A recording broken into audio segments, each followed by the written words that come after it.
एक छोटे से गांव में राजू नाम का एक आदमी रहता था। राजू मेहनती था और खेतों में काम करके अपने परिवार का पेट पालता था।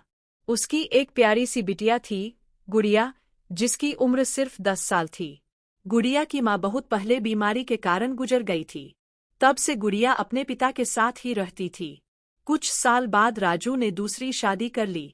वह एक औरत को अपने घर सौतेली माँ बनाकर ले आया। शुरू शुरू में सब ठीक लगा, लेकिन धीरे धीरे सौतेली माँ का असली स्वभाव सामने आने लगा। सौतेली माँ गुड़िया से बिल्कुल प्यार नहीं करती थी। वह छोटी सी बच्ची से सुबह से शाम तक घर का सारा काम करवाती। झाड़ू लगवाना, बर्तन धुलवाना, पानी भरवाना, पशुओं को चारा डालना। अगर जरा सी भी गलती हो जाती तो वह उसे डांटती, मारती और ताने देती। बेचारी गुड़िया पढ़ना चाहती थी, खेलना चाहती थी, लेकिन उसे कभी स्कूल जाने का मौका नहीं मिलता। जब वह थक कर बैठ जाती, तो सौतेली माँ चिल्लाती, कामचोर कहीं की, तेरी माँ होती तो तुझे अच्छे संस्कार सिखाती। गुड़िया चुपचाप सब सह लेती।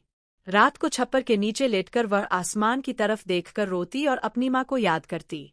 वह मन ही मन कहती, माँ, काश तुम होती। एक दिन गुड़िया बहुत बीमार पड़ गई। तेज बुखार था, लेकिन सौतेली माँ ने उसे आराम करने नहीं दिया। उसी दिन राजू खेत से जल्दी घर लौट आया। उसने देखा कि गुड़िया काँप रही है और काम कर रही है। राजू का दिल पसीज गया। उसने गांव की वैद्य को बुलाया। वैद्य ने कहा, बच्ची बहुत कमजोर हो गई है, इसे प्यार और देखभाल चाहिए, नहीं तो हालत बिगड़ सकती है। यह सुनकर राजू को अपनी गलती का एहसास हुआ।